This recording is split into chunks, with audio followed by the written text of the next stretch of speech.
It always starts the same way. The sound of boots crunching over loose gravel, the rush of wind through tall trees, the false comfort of believing you're in control of where the trail leads. Hiking is supposed to be an escape, a way to breathe, to feel free, to leave the chaos of the city far behind. But sometimes the wilderness doesn't give you freedom. Sometimes it takes something from you instead, and the people who return never really come back the same.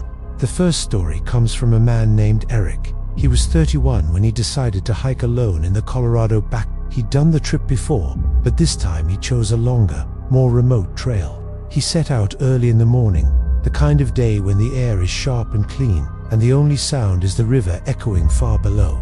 He carried a pack, a map, and the steady confidence of someone who believes preparation is enough. For the first few miles, everything was perfect.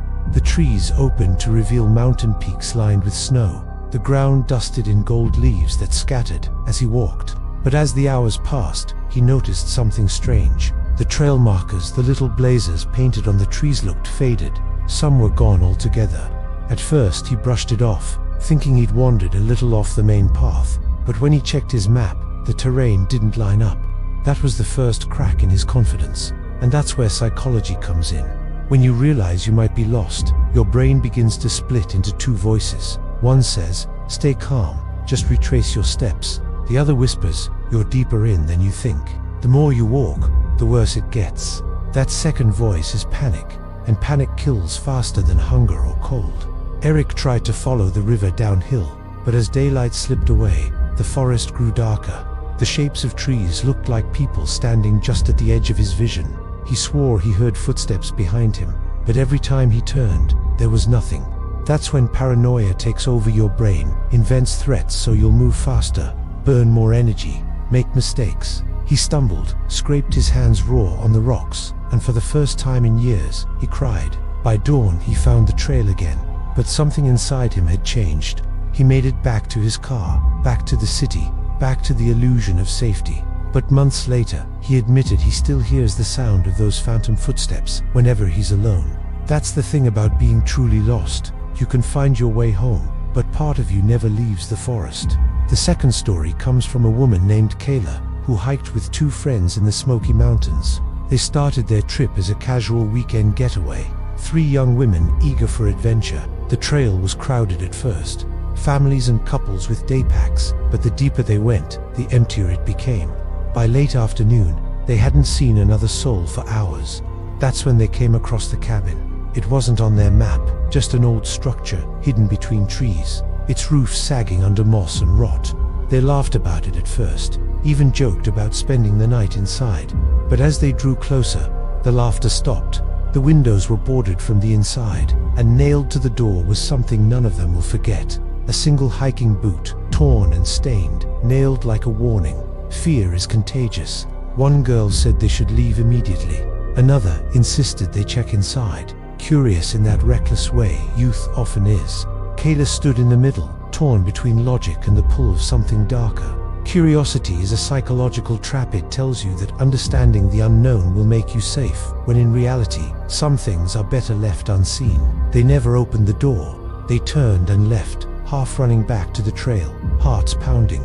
But later that night, when they camped miles away, Kayla swore she heard something heavy walking outside their tent. She stayed silent, too afraid to move, and when morning came, she found fresh mud tracked across the campsite. None of them had left the tent. They cut the trip short, and to this day, Kayla refuses to hike again. She says nature isn't peaceful anymore. It's a place where something waits, and she doesn't want to know what. The third story is one that unsettles me the most. A group of 5 college students decided to hike in Oregon during spring break. They weren't inexperienced, but they weren't careful either. They joked, they strayed off the marked trail, and by evening, they realized they were completely off course. No cell service, no GPS, just the sound of wind howling through the trees. As night fell, they argued about what to do. 2 wanted to push forward, 2 wanted to backtrack, and the 5th, a guy named Lucas, suggested they stay put until morning. That's another rule of psychology and survival group. Conflict is more dangerous than the wilderness itself. Fear divides people. It makes enemies out of friends. They built a fire, but sometime after midnight, Lucas wandered away. No one noticed until hours later, when the fire burned low and the group began to panic. They searched, called his name, shined flashlights into the trees, but Lucas never answered. When morning came, his tracks were there in the mud, and then they stopped.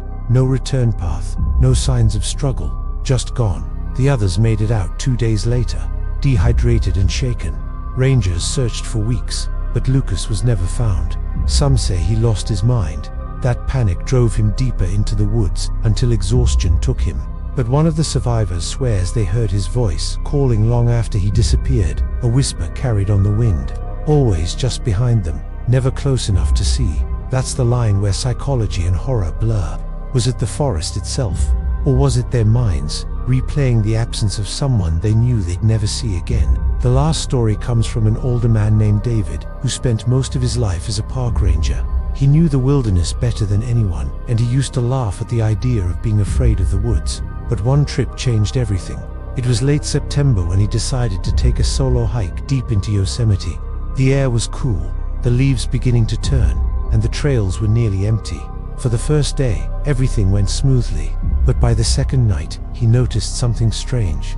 His food bag, which he had tied high in a tree to keep bears away, had been moved, not ripped open, not destroyed, just lowered to the ground and placed neatly by the base of the trunk. That detail haunted him more than anything. Bears tear, raccoons scatter, but this felt deliberate, human. He searched the area but found nothing. Still, that night, he barely slept, listening for footsteps that never came. The following morning, he hiked on, determined to finish his loop.